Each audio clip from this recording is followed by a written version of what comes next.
Bien, continuamos con la serie de Efesios, ¿sí? Recordemos que estamos estudiando el libro de Efesios para aquellos que hoy se están integrando a la reunión. Y ahora seguimos con el libro de Efesios. Recordemos que el domingo pasado empezamos con el capítulo 4, vimos de los versículos 11 y 12, y el título es continúa, cimentados en amor, Efesios 4 del 11 al 16, la parte 2, ¿sí?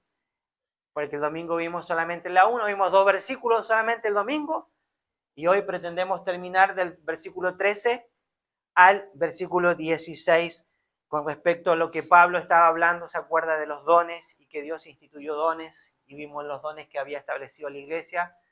Vimos apóstoles, profetas, ¿sí? Evangelistas, maestros, pastores y maestros, ¿no? Y analizamos cuáles son los que están actualmente funcionando, ¿sí? Y los que ya, ¿se acuerdan? Cesaron. Bien, leemos el texto. Nuevamente vamos a leer todo, del 11 al 16, pero hoy vamos a analizar solamente del 13 al 16. Lo tienen aquí en la pantalla y dice así: y él mismo constituyó a unos apóstoles, a otros profetas, a otros evangelistas, a otros pastores y maestros, a fin de perfeccionar a los santos para la obra del ministerio, para la edificación del cuerpo de Cristo. Eso lo vimos el domingo pasado. Hoy día vamos a tratar de ver estos versículos. Dice, hasta versículo 13, hasta que todos lleguemos a la unidad de la fe y del conocimiento del Hijo de Dios, a un varón perfecto, a la medida de la estatura de la plenitud de Cristo, para que ya no seamos niños fluctuantes, llevados por doquiera de todo viento de doctrina, por estratagema de hombres, que para engañar emplean con astucia las artimañas del error, sino que siguiendo la verdad en amor, crezcamos en todo en aquel que es la cabeza, esto es Cristo, de quien todo el cuerpo bien concertado y unido entre sí por todas las coyunturas que se ayudan mutuamente, según la actividad propia de cada miembro, recibe su crecimiento para ir edificándose en amor. O sea, si buscamos un común denominador en estos versículos es crecimiento, madurez, ¿sí? Amor también. El amor es la esencia de eso, ¿sí? Si no, no se puede, ¿sí? Entonces, la idea de Pablo, lo vimos en los capítulos anteriores, es que la iglesia, ¿qué? Pueda crecer, pueda avanzar. En los capítulos anteriores vimos la importancia que Pablo le brinda al conocimiento de la verdad. Y Pablo hoy va a hablar cosas muy puntuales e interesantes que me parece pertinente al tiempo que estamos viviendo que podamos analizar. Lo siguiente, lo que Pablo está queriendo hacer aquí, en estos versículos del 13 al 16, Pablo describe 3 escenas que muestran cuál es el camino, ¿no? Que la iglesia debe seguir. ¿Para qué? Para crecer como cuerpo de Cristo. ¿Sí? Aquí vamos a ver 3 escenas que nos ayudan a entender lo que Pablo trata de hacer de explicar, para que la iglesia pueda crecer en el conocimiento de Cristo. Siempre Pablo va a animar a los hermanos a que puedan crecer, desarrollarse, que esa es la idea o la función que la iglesia debe tener. La iglesia tiene que generar la instancia para que los hermanos puedan crecer, para que los hermanos puedan madurar en el conocimiento. ¿Por qué? Porque eso es un beneficio ¿para quién? Para el cuerpo, que es la iglesia. Por eso Pablo en el versículo 12 que veíamos el domingo pasado dice, para ir edificándose en amor, ¿sí? Esa es la idea. La primera escena que podemos observar es el versículo 13, que es los miembros crecen hacia la madurez. Versículo 13, ¿no? Dice, hasta que todos lleguemos, no dice algunos, todos. Cuando habla de todos, habla de unidad, habla de cuerpo. Entonces, la iglesia debe avanzar hacia la madurez y el crecimiento todos, juntos. Ninguno puede estancarse. Es responsabilidad de la iglesia de que todos podamos avanzar hacia el conocimiento y la madurez. Ninguno se puede estancar. Todos tenemos que empujar hacia el mismo lado. Cuando habla dice hasta que todos lleguemos, ahí Pablo está hablando que la meta es compartida. Crecer juntos como cuerpo. No competir como individuos. O sea, el crecimiento dentro de la iglesia no es una competencia. Nunca debería ser una competencia. Nunca debería generar envidia ni discordia. Lo vimos en los versículos anteriores que Pablo habla en el capítulo 2 con respecto al desarrollo del cuerpo de Cristo como miembro. Y habla de la unidad en armonía, junto, en amor, ¿se acuerdan? Entonces, nunca el crecimiento debiese generar una discordia en los miembros que forman parte del cuerpo de Cristo. Al contrario, deberíamos todos ayudarnos para crecer juntos, que eso es lo que Pablo trata e intenta hacerle entender a una iglesia. ¿Se acuerdan el contexto de la iglesia? Que estaba totalmente desunida, porque había judíos y gentiles que no se llevaban y no se podían ni ver. Entonces Pablo dice, esa no es la funcionalidad que Jesucristo estableció para la iglesia. Jesucristo quiere una iglesia que esté unida y que juntos todos puedan crecer en madurez y en conocimiento de quién era el Señor. Lo segundo es que dice a la unidad de la fe. Cuando habla de unidad de la fe, esto significa compartir una misma convicción con respecto a quién es Cristo. No nos olvidemos que todo el Evangelio se centra en la obra y sacrificio de Cristo. Todo apunta hacia Él. Tanto el Antiguo como en el Nuevo Testamento, todo apunta hacia la obra de Cristo. O sea, el mensaje siempre debe ser cristocéntrico. Él debe ser el centro de la iglesia. Ahora, la falta de unidad en una iglesia viene como resultado ¿de qué? De la ignorancia doctrinal y de la inmadurez espiritual. Por lo tanto, cuando no hay unidad, nos encontramos con gente que son inmaduras. ¿Inmadura en qué? En conocimiento bíblico e inmadura espiritualmente. Porque eso es lo que Pablo nos presenta aquí. Habla de una unidad. Y el conocimiento de Dios, conocer más el Señor, conocer más las Escrituras, nos lleva a la madurez espiritual. ¿Sí? Ahora ya vamos a ver otra razón de por qué es importante tener un conocimiento mínimo, básico, esencial en cuanto al crecimiento en el cuerpo de Cristo. La verdadera unidad entre creyentes nace de una fe compartida en la verdad divina, en la esencia de quién es Cristo. Todo surge de ahí, cuando yo entiendo. Profundizar en la palabra de Dios, ¿qué hace? Fortalece nuestra madurez espiritual y también, ¿qué hace? Nos prepara ¿para qué? Para vivir en una auténtica fe en el Señor, para ser cristianos genuinos. ¿Se acuerdan cuando vimos Santiago? Santiago habla que aquel que conoce al Señor y tiene una relación real con el Señor, ¿dónde se va a evidenciar eso? En sus obras, dice Santiago. En su forma de actuar, de proceder, en su forma de relacionarse con sus hermanos. Por lo tanto, la unidad en la iglesia solo es posible cuando ¿qué? Cuando esta unidad se fundamenta ¿en dónde? En la fidelidad de la palabra del Señor. Porque es su palabra la que nos debe unir. El conocimiento de ellos. Dice el conocimiento de Cristo. Pablo aquí no habla sobre un conocimiento superficial de quién es Cristo. Lo que Pablo está hablando aquí de un conocimiento para salvación, de un conocimiento profundo que yo tengo de quién es Cristo.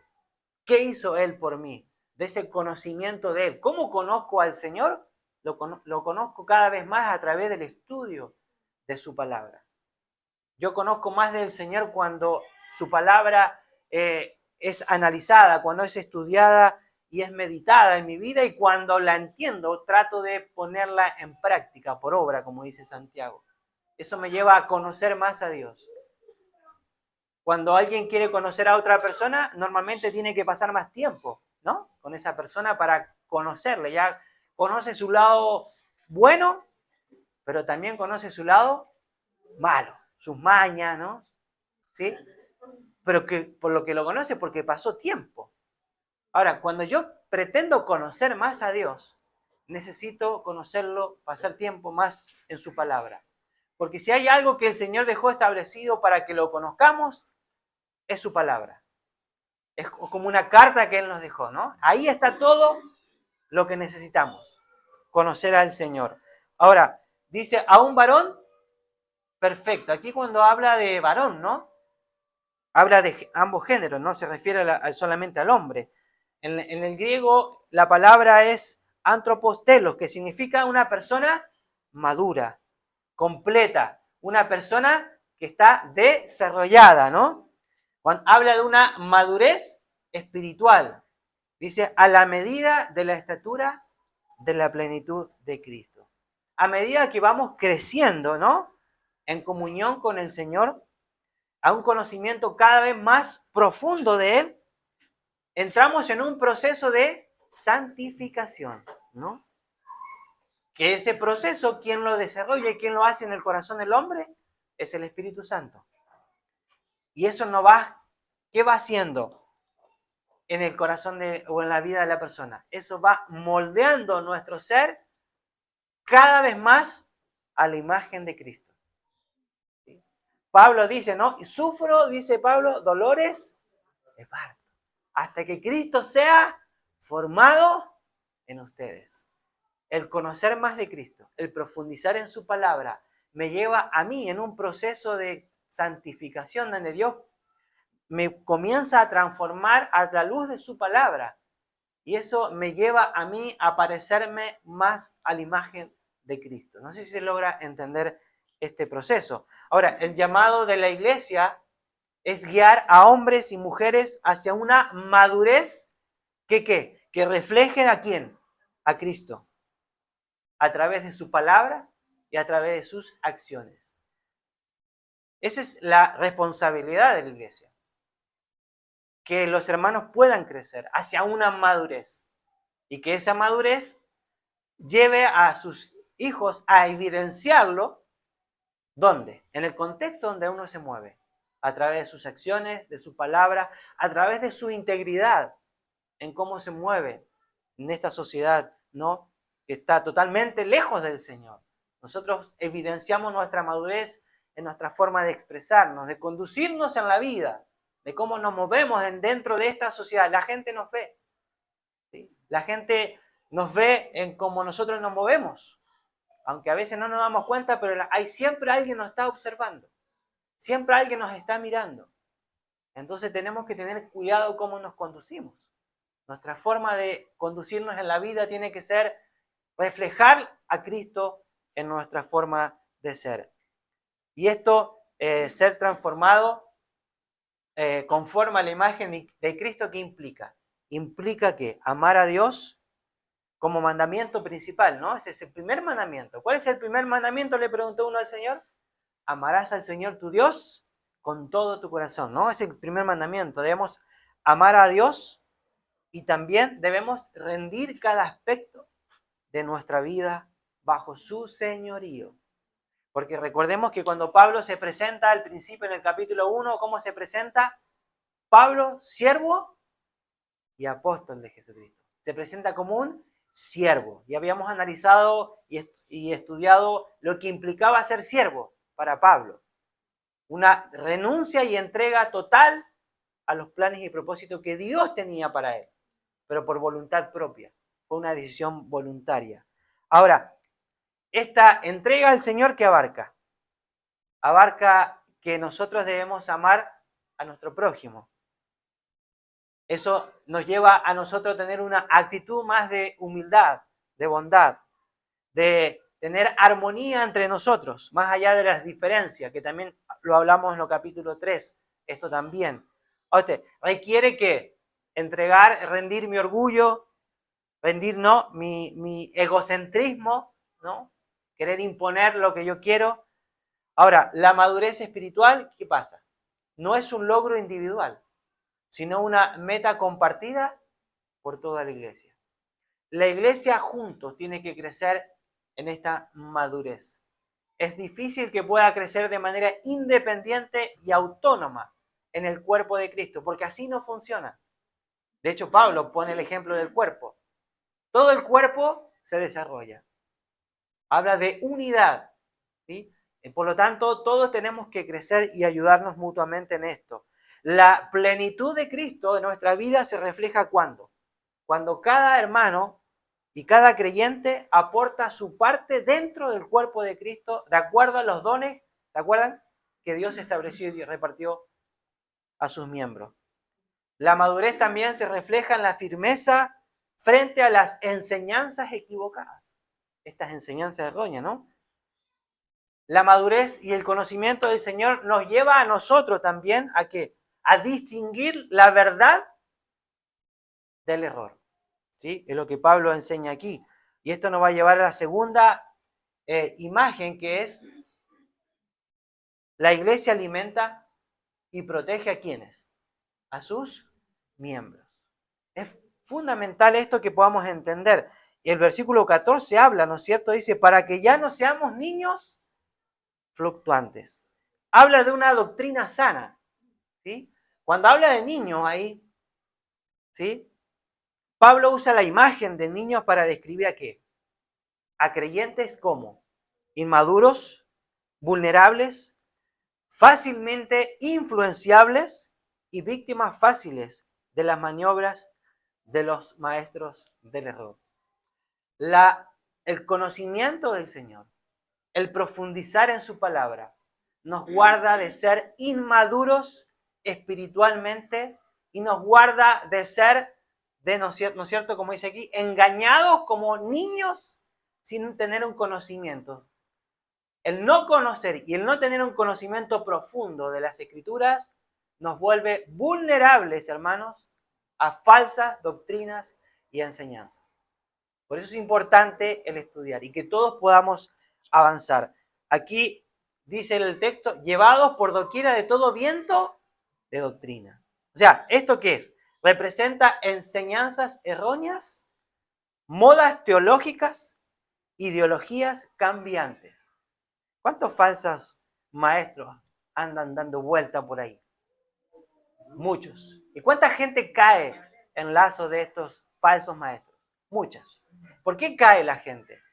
Por una falta de conocimiento. Porque son maduros, dice Pablo, espiritualmente hablando, y son como niños, que son llevados, dice Pablo, por diferentes tipos de corrientes y enseñanzas falsas. Hermanos, es importante que podamos nosotros darle el valor que se merece el profundizar y el conocer las doctrinas del Señor. Conocer su palabra, conocer a Cristo, porque nos va a guardar a nosotros de ser lazo de estas falsas doctrinas, ¿no es cierto? Dice, y utiliza una palabra interesante aquí. Pablo advierte contra la falta de discernimiento que lleva a seguir cualquier enseñanza sin ningún fundamento bíblico. Y aquí no hablo de un discernimiento que habla de un don, habla de un discernimiento por falta de conocimiento. No estoy hablando aquí no estamos espiritualizando nada. Aquí lo que está hablando es que la falta de conocimiento me lleva a no tener el discernimiento para saber diferenciar una enseñanza verdadera de una falsa. Solamente eso. Por eso es importante el estudiar. Y utilizan una palabra muy interesante que dice por estratagema de hombres. La palabra estratagema en el griego es cubia, que este es el término que se deriva de la palabra cubo, ¿no? Que hoy utilizamos nosotros como cubo. Y se empleaba con referencia a juegos de azar con lanzamiento de dados, ¿sí? ¿Que esto qué implica? Engaño, implica un engaño planificado, manipulación intencional. Esto se utiliza mucho en los juegos de dados en los casinos. Los dados están manipulados, por eso los casinos nunca pierden. ¿Sí? De vez en cuando te hacen ganar para tentarlo a uno, pero están manipulados. Por lo tanto, al igual que hoy día, los dados con frecuencia eran cargados de alguna forma u otra o manipulados, ¿no? ¿Para qué? Por apostadores profesionales, ¿para qué? para su ventaja personal, ¿no? Cuando se hacían estos juegos de dados, estos dados que estos profesionales te tentaban a uno a apostar, esos dados estaban manipulados. Eso es lo que está diciendo Pablo aquí. Por lo tanto, el término para dado llegó así a ser sinónimo para estratagemas deshonestos de cualquier tipo. Aquí Pablo denuncia que hay personas que deliberadamente manipulan la verdad para su propia conveniencia. Eso es lo que Pablo está haciendo. Está dando este ejemplo. Pueden tomar forma de falsas doctrinas, manipulaciones emocionales o distorsiones bíblicas. Hay gente que tuerce las escrituras como con este estratagema. La idea es torcer, una manipulación, manipular la palabra del Señor para su propia conveniencia. Eso es lo que está diciendo Pablo. Estos manipulan y tuercen la verdad para engañar con astucia, sutilmente, para su propio provecho. Y manipulan emocionalmente. ¿Cuántas personas, pastores, líderes, manipulan emocionalmente a la gente para sacar provecho? Les voy a dar algunos ejemplos de manipulación. Hay una manipulación que se conoce como la culpa espiritual excesiva. Hay algunos que dicen, si tú no haces esto, le estás fallando a Dios. Están manipulando. ¿Sí? Porque se usa la culpa para forzar una obediencia. ¿Sí? En lugar de que eso pueda ser guiado y pueda ser obra netamente del Espíritu Santo en ese corazón. Se fuerza. ¿Qué hace? Distorsiona la convicción del Espíritu Santo, convirtiéndolo en una condena humana. Está manipulando. Hay otra manipulación que se conoce como amenazas disfrazadas de profecías. Por ejemplo, Dios me mostró que si no obedeces, algo malo te puede pasar. Si no obedeces, vas a sufrir las consecuencias de tu decisión. Eso es una manipulación totalmente fuera de contexto. Se usa el temor para controlar las decisiones, atribuyendo ¿qué? Palabra a Dios que no reflejan el carácter de Dios. Hermanos, tengamos cuidado. Yo lo estoy tratando aquí de que ustedes puedan abrir sus ojos, ¿no? Hay muchas personas que en muchas iglesias manipulan a la gente emocionalmente. Sobre todo con una canción de fondo se puede manipular fácilmente.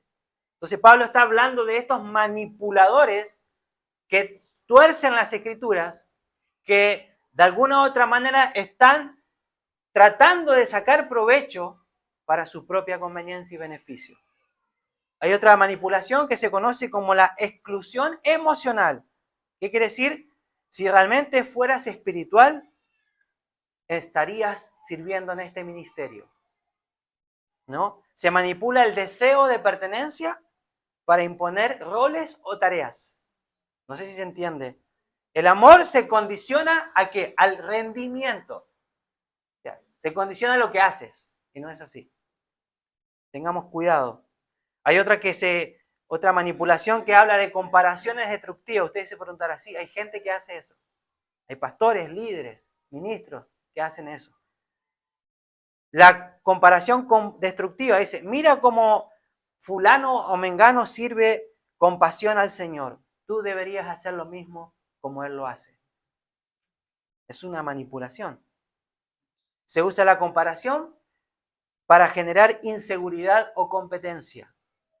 Destruye la identidad única de cada miembro. Eso no se hace. Estamos hiriendo a la gente. Y hay un silencio punitivo o retiro de afecto. ¿Sí? Ignorar o aislar a alguien por no estar de acuerdo con el liderazgo. Hay gente que ignora a la gente, le hace un vacío. La ley de hielo, no le habla. ¿Por qué no está de acuerdo con el liderazgo de uno? Eso es manipular a la gente. Eso es manipular. Se usa el rechazo emocional como un castigo. ¿Sí? Contradice el llamado a restaurar, como dice Pablo, con mansedumbre. Gálatas 6:1. Eso es una manipulación. Las promesas de bendición condicionadas. si das esta ofrenda, Dios te va a prosperar. ¿Sí? Si le das al Señor hasta que te duela. ¿Han escuchado esa frase? ¿Sí? ¿Han escuchado también? Hoy vamos a hacer una ofrenda de silencio, dicen algunos. ¿Qué quiere decir eso? Levantar nada de moneda, puro billete, que no suene. ¿Sí? Están manipulando la ofrenda silenciosa. Se aplica el deseo legítimo de bendición, pero se condiciona a una acción manipulada.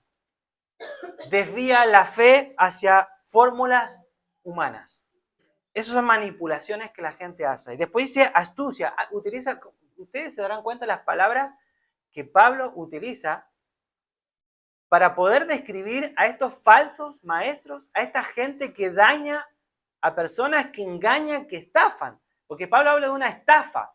Se presenta el evangelio, pero es una estafa, no es un evangelio genuino. Es un evangelio diluido. Es un evangelio falsificado. Y otra palabra que utiliza es la palabra astucia.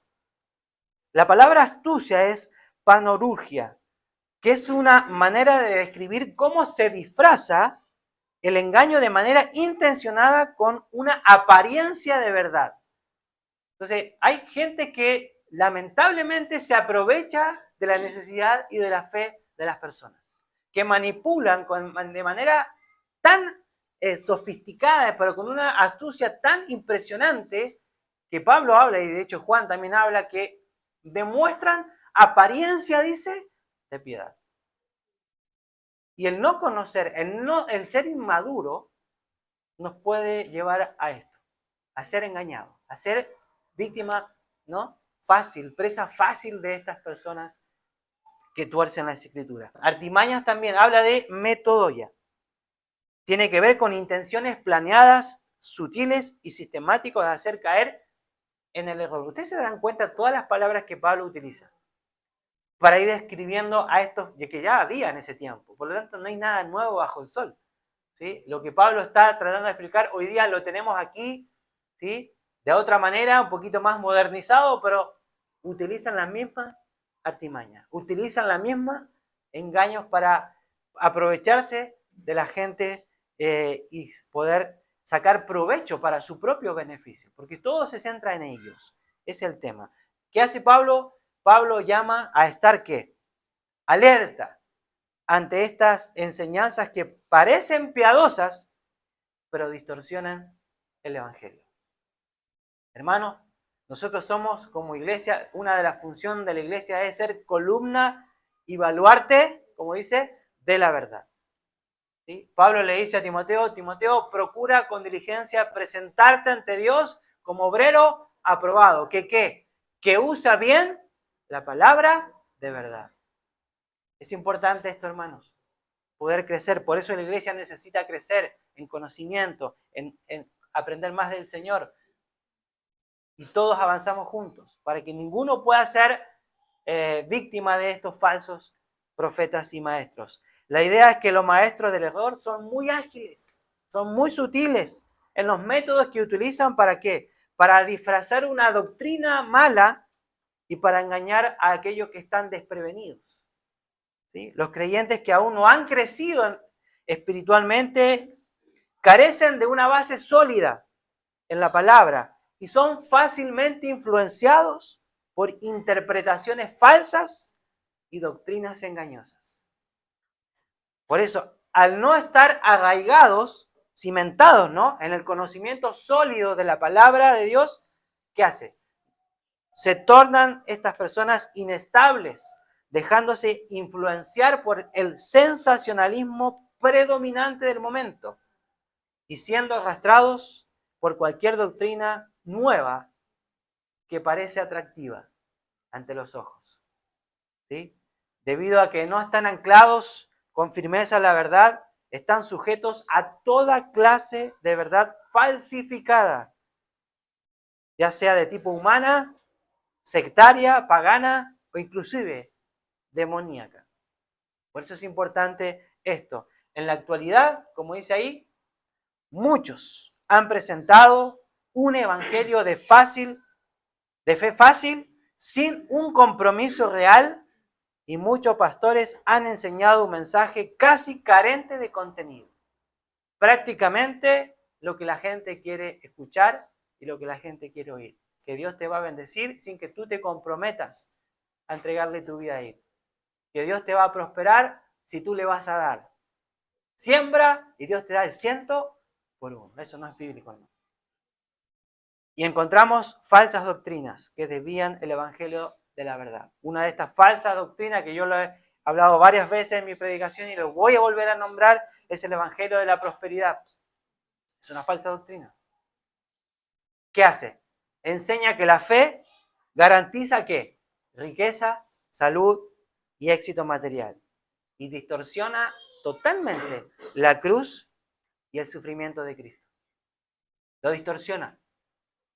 Ellos no conciben que el cristiano no pueda ser prosperado. Y recuerden, y vuelvo a insistir, nunca en la mayoría de la palabra de Dios vamos a encontrar riquezas y bendiciones espirituales, materiales. Todas las bendiciones que recibimos en Cristo son todas espirituales. No son materiales. Si Dios quiere bendecirnos, nos va a bendecir. Si Dios quiere prosperarnos, nos va a prosperar. Y no estoy en contra de que Dios nos pueda bendecir y prosperar, pero estoy en contra de una falsa doctrina que promete bendición si tú solamente le das al Señor. Eso no es bíblico. Hay otra teología falsa que habla de la negación de la divinidad de Cristo. Hay muchos que no reconocen a Cristo como el Hijo de Dios y como un Dios. Nosotros sabemos que Cristo cuando descendió nunca dejó de ser Dios. Era el Hijo de Dios, pero seguía siendo Dios, 100%. ¿Sí? Se conoce como la teoría de la divinidad. En la teología se habla de la divinidad, que Cristo era 100% humano y 100% hombre también a la vez. Había dos naturalezas conviviendo en una. Algunas sectas enseñan que Jesús solamente fue un profeta más o un ser creado por Dios. ¿Sí? Y el colosense Pablo refuta esta doctrina y dice que en él, en Cristo, habita corporalmente toda la plenitud de la deidad, dice Pablo, ¿no? Hay un falso evangelio que habla del universalismo sin arrepentimiento. ¿Qué quiere decir? Que esta falsa doctrina sostiene que todos serán salvos sin importar cómo tú te comportes, porque Dios es un Dios de amor. No importa lo que hagas, Dios te ama y vas a ser salvo igual, independiente de cómo vivas. Es una falsa doctrina, ¿sí? No necesitas consagrarte, ¿sí? Eso es lo que enseñan. Y hay una también falsa doctrina que son revelaciones extrabíblicas como autoridad final. ¿Qué hacen? Algunas corrientes enseñan que los sueños, las profecías o libros externos fuera de las escrituras tienen mayor autoridad que las escrituras mismas. Y eso no es así. Quien debe predominar es las escrituras mismas. Los hermanos de la iglesia en Berea, ¿qué hacían? Cuando Pablo estaba predicando, y era Pablo, ¿qué hacían? A ver, ¿qué dijo Pablo? Ah, está bien, está aquí en la escritura. ¿Qué hacían? Escudriñaban las escrituras para ver si lo que Pablo decía era cierto. Hermanos, no crea todo lo que se pueda decir fuera. Primero verifíquelo. El filtro se encuentra en la palabra de Dios. Esa es la profecía más segura. No necesitamos más nada. Ya el canon se cerró. ¿Sí? Todo lo que necesitamos saber y todo lo que Dios necesitaba decir y hacer saber a su iglesia está en las escrituras. No necesitamos cosas adicionales que surgen de emociones y corazón del hombre, ¿no? Amén. Mientras los creyentes no crezcan en su fe y conocimiento de Cristo, son susceptibles de caer ante las mentiras de Satanás y las doctrinas falsas. Conocer, enseñar y obedecer la verdad de la palabra es la clave de la unidad, el crecimiento y la madurez espiritual. Es la clave. La madurez espiritual es protección contra el engaño, contra estas falsas doctrinas. Es esencial formar doctrinalmente a quienes, a los creyentes, y guiarlos hacia un conocimiento profundo de quién es Cristo. ¿Por medio de qué? ¿Cómo se hace esto? Por medio de un discipulado, por medio de estudios. Por eso la iglesia tiene que brindar las herramientas para que todos los hermanos puedan tener la posibilidad de crecer y madurar espiritualmente hablando. Y dice, siguiendo la verdad en amor. El verbo que se traduce siguiendo la verdad es aleteuantes, que significa vivir la verdad o practicar la verdad, no solo decirla. O sea, no se trata de tener razón, sino de encarar la verdad del Evangelio en cada aspecto de la vida. No se trata de decir, de conocer. Santiago lo diría, ¿no? No se necesita solamente ser oidores, sino ser hacedores de la verdad. Poner en práctica lo que su palabra nos enseña, tratar de vivirla, ¿no? La verdad sin amor no es suficiente. El amor sin verdad es decepción. Doctrina sin amor llega a ser rígida, ¿no? Y amor sin doctrina sana resulta insípida. O sea, la esencia de esto tiene que ser el amor. Es decir, unidos los dos, ¿qué hacen? Contribuyen a un crecimiento sano. Y como dice ahí, el amor es el ambiente donde la verdad puede ser recibida, corregida y vivida. Pablo une estos dos elementos, ¿no? Que a veces en algunos lugares los separan. La firmeza doctrinal, pero también tiene que ir la ternura en la relación. Firmes en la doctrina, en la enseñanza, pero también ser amoroso y cariñoso como el Señor nos dice en su palabra. Porque si no entramos en un legalismo, no vamos al extremo. Entramos en un legalismo y eso no es bíblico tampoco. Firmeza en doctrina, pero con amor, con compasión, con misericordia, ¿no? Como dice Pablo, como nos enseña, con mansedumbre, ¿sí? Ayudándonos a crecer. Por lo tanto, para que debamos crecer en aquel. Ahora, no es solo doctrina correcta, sino una vida transformada. No, solamente la doctrina no hace nada. Si no hay una transformación, de nada sirve. La doctrina, el conocer la palabra del Señor nos tiene que llevar a una vida de transformación.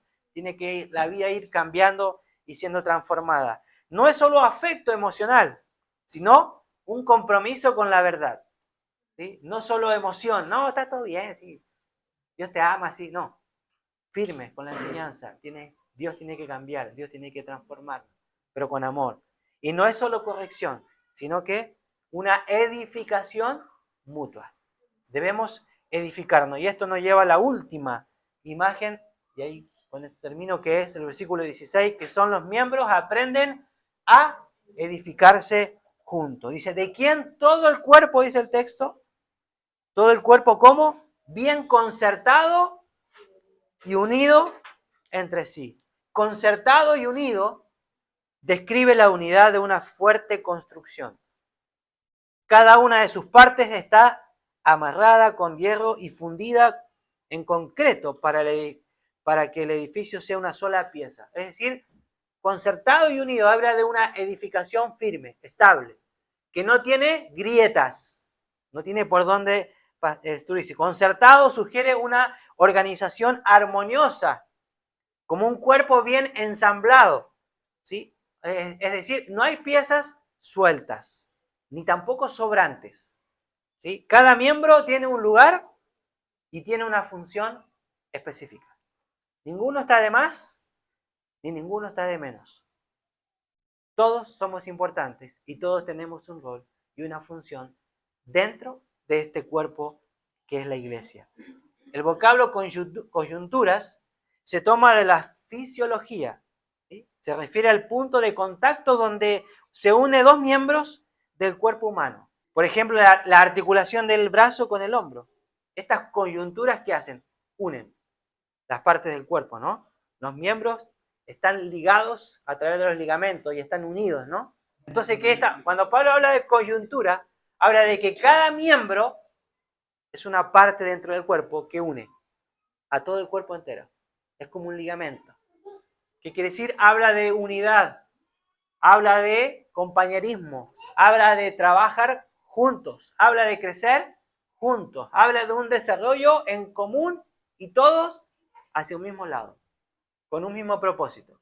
¿Y cuál es? Que el cuerpo de Cristo pueda crecer en madurez y en conocimiento. Pablo usa esta imagen ¿para qué? Para mostrar que la iglesia no solo está compuesta por miembros individuales, sino también por relaciones vivas que la conectan. Relaciones vivas que la conectan. Hay relación dentro de la iglesia y eso que hace une el cuerpo de Cristo. Las coyunturas, ¿qué hace? Representa la comunión entre hermanos, el discipulado, el servicio mutuo, el uno hacia el otro, la corrección pero en amor y la intercesión unos por los otros. Lo que hicimos hoy al principio, oramos unos por los otros, por las peticiones. Eso hace que la iglesia trabaje junta, unida, ¿sí? Se ayudan, dice, mutuamente, ¿sí? Por las coyunturas, como dice ahí, los miembros están ligados y unidos. Y después dice que esto que hacen se ayudan mutuamente. El apóstol quiere decir que los creyentes en su contacto los unos con los otros se suministran mutuamente lo que cada uno necesita, ¿sí? Es decir, los miembros del cuerpo de Cristo son interdependientes, ¿sí? No somos solitarios, nos necesitamos todos, ¿sí? Dependemos los unos de los otros. ¿Para qué? Para nuestra edificación, ¿sí? ¿Qué hacemos a través de la edificación? Nos suministramos, ¿qué? Alimento espiritual y apoyo. Nos apoyamos emocionalmente unos a los otros. A través de nuestra atención del servicio, a través de la exhortación, de la orientación, de los consejos, del escuchar, de orar, nos ayudamos mutuamente. Cada parte, como dice ahí, del cuerpo apoya a los demás. No compite ni se aísla. Hermano, no se trata de competencia, se trata de trabajar juntos, de ayudarnos, para que todos podamos crecer en el conocimiento de Él. Pablo describe ¿qué? Una interdependencia activa, donde cada miembro contribuye el bienestar común. Porque es el bienestar y el crecimiento es del cuerpo, no es de uno, no es para uno, es para el cuerpo. Donde todos somos, dice Pablo, edificados en el cuerpo. Cada oportunidad que tengamos, debemos ser sensibles a la necesidad de nuestro hermano. Eso nos ayuda a estar unidos. La motivación para este proceso de ayuda mutua, ¿cuál es? ¿Cuál debe ser? El amor entre los creyentes. Por esto cada miembro, ¿qué hace? Cada órgano de este cuerpo, cada parte de este cuerpo es importante y tiene que estar en el lugar debidamente unido y entretejido con lo demás, en el lugar que Dios estableció. Cada uno tenemos una función, ¿sí? Y hablamos de los diferentes dones, ¿no? La actividad propia de cada miembro, como dice ahí, recalca la importancia del don de cada creyente. Todos tenemos una función. Recordemos que Pablo en el capítulo 3, el 4, al principio hablaba de que él repartió y dio dones, ¿no? A la iglesia para poder desarrollarla y llevarla a cabo. Pablo está diciendo que cada miembro ¿qué? Tiene una función activa, una función única y eficaz, que contribuye ¿qué? Al crecimiento del cuerpo. La diversidad de funciones es parte del plan de Dios, no un obstáculo. Somos todos diferentes, no todos podemos hacer el mismo trabajo. Por lo tanto, dice, recibe su crecimiento para ir edificándose en amor. En amor indica que el motor de la edificación es el amor, no la ambición personal, no el control ni la competencia. El amor es aquella fuerza que unifica. En Cristo y en amor parece ser la fórmula del éxito de la iglesia. No se edifica hermanos, no se edifica en competencia, en orgullo o a través del legalismo, sino que se edifica, como dice Pablo, a través de la entrega, a través de la paciencia, a través del perdón y a través del servicio mutuo. ayudándonos mutuamente. Y como conclusión a esta, Pablo dice en Efesios 4 del 11, aquí ya terminamos todo, revela el diseño divino para el funcionamiento de la iglesia. ¿Cuál es? El punto de partida es Jesucristo. Él es el centro de todo, quien otorga a personas dones específicos para edificar su cuerpo. Cuando la iglesia se entrega al Señor y sus miembros crecen en la fe, ¿sí? Se fortalece la comunión y se avanza, hacia la semejanza de Cristo. A medida que la iglesia avanza hacia la madurez espiritual, sus miembros, ¿qué hacen? Se afirman en sus convicciones y también su fe se fortalece. Amén. Gracias por escuchar este audio. Esperamos que haya sido de bendición para su vida. Para más videos y prédicas ingrese a nuestro canal de YouTube.